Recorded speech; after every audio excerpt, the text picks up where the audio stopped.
چار چیزیں ہونی چاہیے۔ ایک تو آپ کی صرف نحو مضبوط ہو، اور دوسری یہ ہے کہ آپ کو وجوہ اعراب کا علم ہو، آپ پہچان سکیں کہ یہ فاعل ہے، نائب فاعل ہے وغیرہ، یہ ساری چیزوں کا علم ہونا چاہیے۔ اور تیسری چیز یہ ہے کہ آپ کو یہ بھی علم ہو کہ ہم نے فاعل کا ترجمہ کب کرنا ہے، کیسے کرنا ہے، نائب فاعل کا کیسے کرنا ہے، مفعول کا کیسے کرنا ہے، ایسے مبتدا خبر کا، موصوف صفت وغیرہ کا کیسے کرنا ہے۔ اور چوتھی چیز یہ ہے کہ آپ نے ڈکشنری کا آپ کو علم ہونا چاہیے۔ اگر یہ چار چیزیں آپ کے اندر موجود ہیں تو پھر جو ہے نا وہ سمجھ لیجئے آپ عبارت حل کرنے میں کامیاب ہو سکتے ہیں۔ تو صرف نحو کے لیے تو ہم کورس کروا رہے ہیں، عبارت کی درستگی کے لیے بھی کورس کروا رہے ہیں، اور اسی میں ہم بتا دیتے ہیں کہ آپ نے فاعل، نائب فاعل، مبتدا خبر، موصوف صفت وغیرہ کا ترجمہ کیسے کرنا ہوتا ہے۔ یہ کوئی سمپل بات نہیں ہے، جب آپ جملہ پڑھتے ہیں تب آپ کو پتہ چلتا ہے کہ ترجمہ کیسے کیا جاتا ہے۔ تو اب جو لاسٹ والی چیز ہے نا وہ ہے، اس پر سب پر میری ویڈیو تقریباً آ چکی ہیں۔ جو لاسٹ چیز ہے نا وہ ہے ڈکشنری، لغت کی کتاب۔ لغت کی کتاب کا استعمال جو ہے نا وہ آپ کے لیے بےحد ضروری ہے۔ دیکھیں وجوہ اعراب اور لغت کی کتاب یہ دونوں ایک دوسرے کے لیے لازم ملزوم ہیں۔ یعنی کسی جگہ ایسا ہوتا ہے کہ لغت کی کتاب سے جو ہے نا وہ آپ کو پتہ چل جاتا ہے، لغت میں ترجمہ دیکھنے سے پتہ چل جاتا ہے کہ فاعل بنے گا، مفعول بنے گا، اور کسی جگہ ایسا ہوتا ہے کہ آپ کو فاعل، مفعول وغیرہ سے ہی پتہ چل جاتا ہے کہ اس کا ترجمہ آپ نے کیا کرنا ہے۔ تو یہ مضاف الیہ وغیرہ، تو ان کسی جگہ آپ کو عبارت سے پتہ چلتا ہے، وجوہ اعراب سے پتہ چلتا ہے ترجمہ کیا کرنا ہے، اور کسی جگہ ترجمے سے پتہ چلتا ہے کہ یہاں پر یہ فاعل بن رہا ہے یا نائب فاعل، مفعول وغیرہ کیا بن رہا ہے۔ تو فعل معروف پڑھنا ہے، مجہول پڑھنا ہے، یہ ساری چیزیں آپ کو ترجمے سے ہی۔ تو ترجمے کا علم حاصل کرنا، ترجمہ کیسے پتہ چلے گا؟ اب ایک ایک لفظ کے بارے میں آپ کسی سے پوچھیں گے؟ ایسا نہیں۔ تو دیکھیں اصل چیز جو ہے نا ترجمہ، اس کے لیے تو ضروری ہے، اور ڈکشنری اور لغت کی کتابوں کے لیے بھی ضروری ہے کسی ماہر استاد کی زیر نگرانی آپ یہ ٹریننگ اور تربیت حاصل کریں، ٹھیک ہے؟ تو جیسا کہ ہم انشاءاللہ العزیز ہم بھی کرواتے ہیں، یہ جو ڈکشنری ہے اور لغت ہے، یہ تصحیح عبارت کورس کے اندر ہم اس کی بھی ٹریننگ کرواتے ہیں کہ آپ نے لغت سے کیسے دیکھنا ہوتا ہے اور لفظ کا معنی کیسے دیکھنا ہے۔ تو یہاں پر میں ویڈیو کے اندر بھی بتا دوں تاکہ جن کے پاس ٹائم نہیں ہے یا جو فیس افورڈ نہیں کر سکتے تو وہ یہاں سے دیکھ لیں۔ لیکن پھر بھی میں آپ کو بتا دوں کہ یہ کام اتنا آسان نہیں ہے کہ آپ صرف ویڈیو دیکھ کر جو ہے وہ ساری چیزیں اور لغت سے ہر چیز جو ہے اور ہر لفظ کا معنی آپ اخذ کر سکیں گے یا معلوم کر سکیں گے، ایسا نہیں ہوگا، ٹھیک ہے؟ بہت سی دشواریاں آپ کو ہوں گی، اور وہ آپ سینئر استاد کے سامنے، ماہر استاد کے سامنے رکھیں گے، وہ آپ کو بتائے گا، تب وہ چیزیں سولو ہوں گی، حل ہوں گی۔ تو آج میں آپ کو جو ہے وہ ترجمہ کرنے کے لیے ڈکشنری کا استعمال بتا رہا ہوں۔ ڈکشنری تو ایک تو وہ ہے جو آپ کے پاس المنجد یا مصباح اللغات وغیرہ یہ کتابیں آپ لے سکتے ہیں، تو وہاں سے بھی آپ معنی دیکھ سکتے ہیں، اور اگر آپ نیٹ سے دیکھنا چاہتے ہیں، لیکن ابھی میں وہ اس کا استعمال نہیں بتاؤں گا۔ آج میں نے نیٹ سے المعانی جو ویب سائٹ ہے اس کے سے آپ نے لفظ کا معنی کیسے دیکھنا ہے، تو یہ میں نے آپ کو بتانا ہے۔ تو دیکھیں المعانی، سب سے پہلے تو اس کا استعمال کا طریقہ کیا ہے، آپ نے اس کی دو تین چیزوں کو سمجھنا ہے المعانی ویب سائٹ کو استعمال کرنے کے لیے۔ المعانی ویب سائٹ آپ کو کہاں سے ملے گی؟ دیکھیں یہ گوگل ہے، میں سب سے پہلے گوگل کو اوپن کرتا ہوں اور میں ایک نیو ٹیب کھول لیتا ہوں۔ تو نیو ٹیب میں ہم جائیں گے، اس میں ہم کوئی بھی لفظ لکھ لیں گے عربی کا، اور دیکھیں اس کے لیے ضروری ہے کہ آپ کے پاس کی بورڈ جو ہے نا وہ عربی والا ہونا چاہیے۔ عربی والا کی بورڈ کیسے آئے گا؟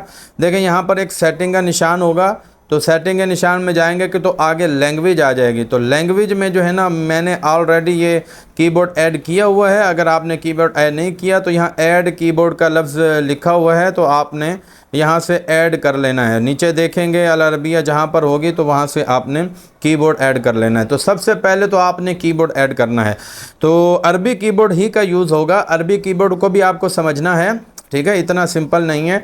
تو سب سے پہلے دیکھیں یہاں پر میں کوئی بھی عربی کا لفظ جس کا آپ کو ترجمہ نہیں آتا، مثال کے طور پر الرسغ، میں یہ والا لفظ لکھتا ہوں اور میں اس کو سرچ کرتا ہوں۔ تو جب میں نے اس کو سرچ کیا، ایک تو اس کی تصویریں آ جائیں گی، اس سے بھی آپ کو پتہ چل جاتا ہے کہ یہ کیا ہے۔ تو دیکھیں اگر آپ الرسغ کے ساتھ معجم المعانی لکھیں گے نا تب بھی یہ آ جائے گی، یہ ویب سائٹ آپ کے سامنے اوپن ہو جائے گی۔ تو یہاں پر میں اس کو اوپن کرتا ہوں، پھر دیکھتا ہوں، میں آپ کو سمجھاتا ہوں کہ کس طرح آپ نے کرنا ہے۔ تو سب سے پہلے جو ہے نا وہ آپ نے سمجھنا ہے کہ اس میں 3 چیزیں آپ نے سمجھنی ہیں، اور وہ کیا ہے؟ اردو سے عربی، عربی سے اردو اور عربی سے عربی، یہ 3 چیزیں آپ نے سمجھنی ہیں۔ کسی لفظ کی اردو آپ کو آتی ہے، عربی نہیں آتی، وہ آپ دیکھ سکیں، ٹھیک ہے؟ کسی لفظ کی عربی تو آپ کو آتی ہے، اردو اس کا ترجمہ نہیں آتا، تو وہ بھی آپ آسانی سے دیکھ سکیں۔ لیکن آپ نے زیادہ تر توجہ کس کو دینی ہے؟ عربی ٹو عربی، یعنی کسی بھی لفظ کا معنی دیکھنا ہے وہ بھی آپ عربی کے اندر ہی دیکھیں۔ تو میں یہ آپ کو سمجھاؤں گا کہ آپ نے کس طرح، اس سے آپ کو کتنا فائدہ ہوگا تو یہ تو دیکھیں گے آپ، جب تجربہ کریں گے تو آپ کو اس کا اندازہ ہوگا۔ اس میں جو ہے نا وہ آپ کو مہارت حاصل ہو جائے گی۔ عربی کے اندر اگر آپ ماہر ہونا چاہتے ہیں نا تو عربی کا ترجمہ اردو میں دیکھنے کی بجائے عربی کا ترجمہ عربی میں دیکھیں۔ تو عربی میں لکھا ہوتا ہے، تو عربی کا ترجمہ جو عربی میں لکھا ہے اگر وہ سمجھ نہ آ رہا ہو نا تو پھر اس کا اردو میں آپ ترجمہ دیکھ لیجئے گا، ٹھیک ہے؟ یہ بات تو آپ کو سمجھ آ گئی۔ تو اب میں آپ کو اس کی سیٹنگ وغیرہ بتاتا ہوں۔ دیکھیں جیسے اوپر لکھا ہوا ہے نا العربیہ لکھا ہوا ہے، یہاں پر آپ کو نظر آ رہا ہوگا العربیہ، تو یہاں پر ہم نے جانا ہے اور نیچے اردو لکھنا ہے۔ اردو پر آپشن دیا ہوا ہے، ہم نے اس پر کلک کرنا ہے۔ تو یہ دیکھیں آپ کے سامنے کیا آ گیا، یہ اردو وغیرہ آ گئی۔ تو اس میں ہم اردو کی بورڈ، اردو سے عربی والا یہ آپشن آ گیا۔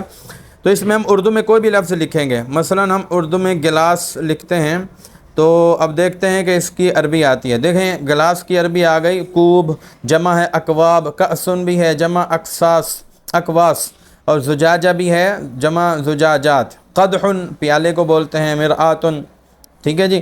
تو یہ ترجمہ اس کا گلاس کی جو عربی ہے نا وہ آگے کوب آ گئی، اس کی جمع وغیرہ بھی آ گئی، ٹھیک ہے۔ اب آپ نے کیا کرنا ہے، یہاں پر آپ نے کوئی عربی کا لفظ لکھنا ہے، عربی کی بورڈ سے آپ نے لکھنا ہے۔ جیسے وہی الرسغ میں نے ایک لفظ منتخب کیا تھا، تو اب اس کو ہی ہم سرچ کرتے ہیں تو یہ نہیں آئے گا۔ تو دیکھیں یہاں پر ایک آپشن لکھا ہوا ہے اردو سے عربی، تو ہم یہاں پر جائیں گے، نیچے لکھیں گے عربی سے اردو، تو پھر اس کو ہم سرچ کریں گے، سرچ والے آپشن جو آئیکن ہے نا اس کو ہم دبائیں گے۔ تو اب جو ہے نا وہ رسغ آ گیا، اس کے آگے لکھا ہے وہ عام، عام کا مطلب ہوتا ہے عام لغت میں اس کا معنی یہی لکھا ہوا ہے۔ اگلے پیر میں باندھنے کی رسی، پونچا کلائی، کلائی کو بھی گٹا، ٹخنا، ہتھیلی بازو کے درمیان کا جوڑ، یا قدم اور پنڈلی کے درمیان کا جوڑ۔ تو بھئی اس کو جو ہے نا وہ رسغ کہتے ہیں۔ ایک لفظ کے کئی معنی ہوتے ہیں، تو کہاں پر کون سا جو معنی ہے وہ آپ نے یوز کرنا ہے یا لینا ہے، تو یہ میں آپ کو بات میں بتاؤں گا۔ سب سے پہلے تو آپ کو اتنا پتہ ہونا چاہیے کہ ایک لفظ کا میں نے معنی کیسے دیکھنا ہے۔ ابھی میں آپ کو معنی نہیں بتا رہا، میں ابھی کیا آپ کو بتا رہا ہوں، آپ کو یہ سمجھا رہا ہوں کہ آپ نے کوئی بھی لفظ ہے تو اگر اس کو آپ نے اس کا معنی دیکھنا ہے تو اس کا طریقہ کار کیا ہوگا، ٹھیک ہے؟ اس کو ابھی آپ نے المعانی ویب سائٹ کا جو پیٹرن ہے یا سسٹم ہے وہ ابھی آپ نے سمجھنا ہے۔ تو آپ نے ابھی سمجھ لیا۔ دیکھیں عربی سے اردو کیسے آئے گا، یہ آپشن آ گیا عربی سے اردو۔ اب اگر آپ نے عربی سے عربی میں ٹرانسلیٹ دیکھنا ہے تو اسی پر آپ کلک کریں گے، ٹھیک ہے؟ اور پھر نیچے عربی ٹو عربی لکھا ہے تو اس پر آپ کلک کریں کہ وہ جو سرچ والا آئیکن ہے نا اس کو آپ دبائیں گے تو یہ دیکھیں الرسغ آ گیا بالضمی، یہ ضمہ کے ساتھ ہے، جمع ارساغ، جمع ارساغ، ارساغ جمع ہے، ارسغ بھی جمع ہے۔ یہ المفصل جوڑ کو کہتے ہیں، ساعد بازو اور ہتھیلی کے درمیان، یعنی اس کو جو ہے نا الرسغ بولتے ہیں اس کو، تو اس جوڑ کو بولتے ہیں الرسغ۔ تو دیکھیں یہاں پر ترجمہ آ گیا، عربی میں کا ہی ترجمہ عربی میں ہی آ گیا۔ تو مزید اس کی ڈیٹیل صرف اتنا معلوم کرنے سے یا اتنی چیز سے آپ کو نہیں آئے گی، آپ پریکٹس کرتے رہیں گے تو تب یہ چیزیں آپ کو آئیں گی۔ تو آج آپ کو صرف اتنا پتہ چل گیا کہ ہم نے اس کو یوز کیسے کرنا ہے، ٹھیک ہے؟ اگر آپ نے کسی اردو کی عربی دیکھنی ہے تو وہ آپ اردو ٹو عربی میں جائیں گے، اور اگر آپ نے عربی کی اردو دیکھنی ہے تو عربی ٹو اردو میں جائیں گے، اور اگر آپ نے عربی کی عربی دیکھنی ہے تو عربی ٹو عربی جائیں گے۔ اب دیکھیں یہاں پر جب ہم نے یہ عربی ٹو عربی بنایا نا تو المعانی الجامع لکھا ہوا ہے، المعانی الجامع۔ اب اگر ہم اس کو کلک کرتے ہیں نا تو ہمیں سمجھ نہیں آتی کہ ہم نے اس کو کیا کرنا ہے، تو اس کا طریقہ میں نے العربیہ اوپر لکھا ہوا ہے نا وہاں سے آپ نے جانا ہے، وہاں پر آپ جائیں گے اور نیچے اردو کا آپشن ہوگا تو اس میں آپ جائیں گے۔ اب یہ آ جائے گا اردو سے عربی والا جو ہے نا آپشن آ جائے گا، پھر آپ عربی سے عربی بنا لیں اور ایسے سرچ کریں گے، یہاں پر کچھ لکھنا پڑے گا تبھی یہ آپ کو جو ہے نا وہ لے کر جائے گا عربی ٹو عربی میں۔ تو میں یہاں پر لکھ لیتا ہوں تو عینن یہ آ گیا۔ تو یہ آپ نے سمجھ لیا، اتنا ہی سمجھنا آپ کے لیے کافی ہے۔ اب میں اگلی چیز آپ کو سمجھاتا ہوں۔